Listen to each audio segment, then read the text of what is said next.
নমস্কার। Low back pain একটা খুব কমন সেগমেন্ট, যাদের প্রচুর লোক আছে যারা কোমর ব্যথায় ভুগছেন, যারা অনেকেই হয়তো বা জানে না যে কোমর ব্যথার অরিজিনাল কারণটা কি। আমরা অনেক সময় বলি যে অনেকক্ষণ দাঁড়িয়ে থাকার জন্য, বয়সজনিত কারণে, অনেক কিছুর জন্য কোমর ব্যথা হতে পারে, বা একটা ভারী জিনিস তুলতে গিয়ে যদি হ্যাচকা লাগে।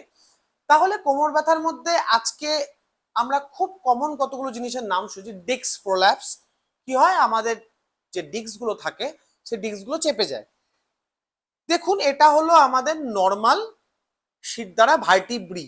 আমরা বলি শিরদাঁড়ার যে একটা হাড় থাকে সেগুলোকে ভার্টিব্রি বলে। এইটা হলো নর্মাল ভার্টিব্রি, যেখানে দেখতে পাচ্ছেন এখানে একটা যে গোল মতো রিং দেখতে পাচ্ছেন, এইটা হলো ডিস্ক। তাহলে দুটো হাড়ের মাঝখানে ডিস্ক থাকে। ডিস্কের কাজ কি? এই যে মুভমেন্টটা হচ্ছে, মুভমেন্ট গুলো করা, এই যে হাড়ের যে মুভমেন্ট গুলো হয় মুভমেন্টটা করা, সামনে পিছনে, এই যে স্থিতিস্থাপকতা একটা হাড়ের উপর আর একটা হাড়ের যে মুভমেন্ট, এইটা এই ডিস্ক করে। এবার যদি কারো হট করে একটা হ্যাচকা লাগে বা হট করে কিছু একটা প্রবলেম হয়, তাহলে দেখা যাবে কি তার ডিস্কে প্রোল্যাপস হচ্ছে। ডিস্ক প্রোল্যাপস মানে কি? চেপে যাওয়া। তখন কি সমস্যা হচ্ছে?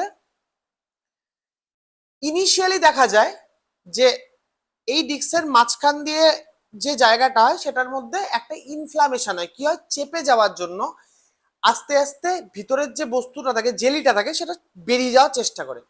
এখানে যদি খুব ভালো করে দেখেন তাহলে এখানে দেখবেন জেলিটাকে লাল রং দিয়ে দেখানো আছে। এটা কি? এটা হলো প্রতিটা যে ভার্টিব্রির মাঝখান থেকে যে আমাদের নার্ভ গুলো বেরোয়, নার্ভ গুলো। তাহলে এখানে আপনি নার্ভটা দেখুন, এদিকের দিকগুলো দেখুন অনেকটা পাতলা, এদিকের দেখুন নার্ভটা একটু মোটা। যেহেতু এখানে রেস্ট্রিকশন হচ্ছে, সেই জন্য রেস্ট্রিকশন আটকানোর জন্য নিজেকে যেভাবেই হোক ওই জায়গা থেকে বের করার চেষ্টা করছে। তাহলে এটা যখনই নার্ভে লাগবে, নার্ভে লাগার পরে যে সমস্যাটা হবে কি? ব্যথা আস্তে আস্তে পায়ের দিকে নামা শুরু করবে। অনেকেই জানেন, আমরা বলি সায়াটিকা, একটা খুব কমন প্রবলেম, যে এখান থেকে পায়ের দিকে আস্তে আস্তে ব্যথা নামছে। সায়াটিকা বা সায়াটিকার মেন কারণ কিন্তু দেখা যায় যদি ডিস্ক প্রোল্যাপস বা ডিস্ক হার্নিয়েশন হয়, সেক্ষেত্রে সব থেকে বেশি হয়। এই যে তারপর আস্তে আস্তে আরো যখন চেপে যায়, এখানে দেখুন ডিস্ক গ্যাপ আরো কমে গেছে, ডিস্কটা আস্তে আস্তে চাপতে থাকে। তাতে কি হয়? ডিস্কের মুভমেন্ট রেস্ট্রিক্টেড হয়, এবং তার সঙ্গে যে নার্ভ কম্প্রেশনের জায়গাটা, এই জায়গাটা দেখুন, এই জায়গাটা আমরা বলি প্রোট্রুশন বলি, যে বেরিয়ে বাইরের দিকে চলে আসছে। প্রোট্রুশন হচ্ছে হয়ে আমার যে ডিস্কটা আছে সেটা আমার চেপে যাওয়ার জন্য আমার নার্ভে কম্প্রেশন হচ্ছে, এবং নার্ভে একটা পেইন দেখতে পাওয়া যায়, টিংলিং সেন্সেশন, মনে হবে পা দিয়ে কিছু একটা নামছে। এবং সবার লাস্টে যে জায়গাটা দেখা যায়, এই যে একদম চেপে গেছে, দেখো দুটো ভার্টিব্রির মাঝখানে গ্যাপটা কতটা কমে গেছে। এটা একদম যখন খারাপ পজিশন হয়ে যায়, তখন কিন্তু এই জায়গায় ইন্টারভার্টিব্রাল ডিস্ক যেটা হয়, ডিস্কটা চেপে এই জায়গায় যেতে পারে। তাহলে আমাদেরকে যদি আমাদের শিরদাঁড়াকে বা কোমরকে ভালো রাখতে লাগে, তাহলে আমাদের কি কি করতে হবে? প্রথমত মনে রাখতে লাগবে আমাদের পশ্চার খুব একটা ইম্পর্টেন্ট জিনিস। পশ্চার কি? এই যে আমি বসে আছি সোজা হয়ে, আমাদের বেশিরভাগ ক্ষেত্রে কিন্তু আমাদের বসার পশ্চার ভালো না। তাতে আমাদের বসাটা যাতে সোজা হয়, আমাদের শিরদাঁড়া মাজা যাতে সোজা থাকে, সেটা লক্ষ্য রাখতে লাগবে। প্রতিটা জয়েন্ট স্ট্রাকচারের ক্ষেত্রে অনেকেরই অনেক প্রশ্ন থাকতে পারে, স্যার কোনটা ভিতরে থাকে কোনটা বাইরে থাকে। এগুলো হলো স্পাইনাস প্রসেস, এগুলো ট্রান্সভার্স প্রসেস। মাঝখানে যে গ্যাপটা দেখতে পাচ্ছেন, এদিক দিয়েই আমাদের নার্ভটা পুরোটা বেরোয়। আর এটা হলো ভার্টিব্রাল বডি, এখানে হলো ডিস্ক, জাস্ট জয়েন্ট ডিস্ক গুলো দেখানো আছে, ডিস্ক। তাহলে এই মুভমেন্ট আমাদের শির দ্বারা আমাদের কোন মুভমেন্ট করে? এই যে মুভমেন্টটা হচ্ছে সামনে পিছনে সাইডে, আমাদের সবগুলো মুভমেন্ট কিন্তু এই জায়গাটাই করে। মানে আমি যে ডান বা যা করছি সম্পূর্ণ আমার শির দ্বারা। এবং এর পাশ দিয়ে কতগুলো প্যারাস্পাইনাল মাসেল থাকে, স্পাইনের চারিপাশ দিয়ে মাংসপেশি থাকে, যেগুলো আমাদের হেল্প করে। তাহলে যখনই আমাদের কোমরের সমস্যা দেখা যায়, তখনই আমাদের প্যারাস্পাইনাল মাসেল এবং আমাদের যে ভার্টিব্রি গুলো আছে সেগুলো এফেক্ট হওয়া শুরু হয়। তাহলে এখান থেকে বাঁচতে আমাদের নর্মাল কোমর ব্যথা আমাদের, বা দেখা যাচ্ছে যে আমাদের disc prolapse, disc herniation, PIVD, prolapse intervertebral disc, PIVD টার্মটা হয়তো আপনারা অনেকেই শুনেছেন। এই টার্মগুলো ইউজ হচ্ছে। বা প্রোট্রুশন অনেক সময় আমাদের এমআরআই রিপোর্টে থাকে। তার সঙ্গে সায়াটিকা, সবসময় সায়াটিকা এই জন্য হয় না, এটা সায়াটিকা হওয়ার বা রেডিকিউলোপ্যাথি হওয়ার বা পা দিয়ে ব্যথা নামার অন্যতম একটা কারণ। প্রথমতই দেখাবো এখন কোন কোন 3টে বা 4টে এক্সারসাইজ আপনাদের জন্য খুব ভালো। আমি আজকে 4টে এক্সারসাইজ আপনাদেরকে দেখাবো, 1 2 3 4 করে। এই 4টে এক্সারসাইজ আপনাদের জন্য খুব ভালো কাজ করবে। এই 4টে এক্সারসাইজ আপনারা করতে পারেন। প্রথমত আমি যখন সোজা হয়ে শুচ্ছি, আমাকে দুটো পা ভাঁজ করতে হবে। করলাম, কোমরটা তুলছি। এটা অনেকবার শুনেছেন গ্লুট ব্রিজিং, মানে আমার কোমরের ব্রিজিং এক্সারসাইজ।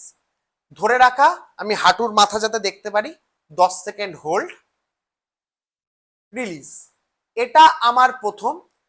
গ্লুট ব্রিজিং করা অবস্থাতেই আমি দুদিকে জাস্ট মুভমেন্ট করতে পারি। আমার লোয়ার স্পাইন, আমার অর্ধেক শিরদাঁড়ার কোনো মুভমেন্ট হচ্ছে না, আমার নিচের স্পাইনটার একটা দুদিকে টুইস্টিং মুভমেন্ট হচ্ছে।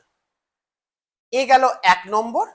2 নম্বরে কি, আমি বেশিরভাগ ক্ষেত্রেই লোকে বলে ফ্লেকশন এক্সটেনশন এক্সারসাইজ ক্ষতি করে, মানে সামনে ঝোঁকা ক্ষতি করে।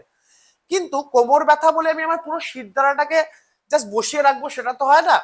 তাই জন্য পা দুটোকে সোজা রেখে আমি ঘাড় আর মাথাটাকে অর্ধেক তুলে আঙুলের মাথাটা দেখবো। এক্ষেত্রে আমি কিন্তু আমার নিচের কোমরের কোনো ভার্টিব্রিকে উপরে তুলছি না, কিন্তু আমার ঘাড় এবং আমার পিঠের অর্ধেক মাংসকে উপরে তুলছি। ওটার হেল্পে ভার্টিব্রি এবং মাসেলটা উপরে উঠছে এবং আমার আঙুলের মাথাটা দেখছি। 10 সেকেন্ড, নামাবো। এই দুটো সবার আগে। তার সঙ্গে আমি 3 নম্বরে আমি ওপর হয়ে শোবো, দুটো হাত দুপাশে, ঘাড় আর মাথাকে তুলবো, হোল্ড 8 থেকে 10 সেকেন্ড, রিলিজ। একদিকে মাথা রেখে একইভাবে কোমর থেকে 4 নম্বর একটা পা সোজা করে তুলবো, যতটা হোল্ড করতে পারি হোল্ড করব, নামাবো। একইভাবে উল্টো দিকের পাটা। প্রতিটা ব্যায়ামই 10 সেকেন্ড করে করব, একটা 5 সেকেন্ডের হোল্ড করব, আবার 10 সেকেন্ড করব। এইভাবে 10 থেকে 15 বার। এইবার বিছানায় আমরা শোয়া বা ওঠা, এটা একটা খুব ইম্পর্টেন্ট জিনিস। যখনই আপনাকে বিছানায় থেকে উঠতে হবে, মনে রাখবেন একদিকে কাত হবেন, তারপর পা নামিয়ে আস্তে করে উঠবেন। কখনোই সোজা হয়ে উঠবেন না, এটা আপনার কোমরের জন্য প্রচন্ড হার্মফুল। আর মনে রাখবেন, সকালবেলা ঘুম থেকে ওঠার পর আমার মাজা শক্ত লাগে, কোমর ব্যথা করে, এগুলো খুব কমন ফিচার সকলের জন্য। যদি সেটা হয়, সকালবেলা ঘুম থেকে উঠে বিছানায় এই 4টে ব্যায়াম এবং বিছানার থেকে ওঠার সময় অবশ্যই কাত হয়ে উঠবেন। এটা ফলো করুন। আশা করি আপনাদের কোমর ব্যথায় খুব ভালো একটা এফেক্ট পাবেন। যারা নতুন আসছেন নিশ্চয়ই চ্যানেলটাকে সাবস্ক্রাইব করবেন, এবং আপনাদের যদি কোনো প্রশ্ন থাকে নিচে কমেন্ট বক্সে জানাবেন। আমি তাহলে আস্তে আস্তে spondylosis, listhesis, spondylitis, PIVD, disc herniation, disc protrusion, sciatica, সবগুলো সেগমেন্ট নিয়ে আলাদা আলাদা করে কোমর ব্যথার আলাদা সেগমেন্ট বানাবো। সকলে খুব ভালো থাকবেন। নমস্কার।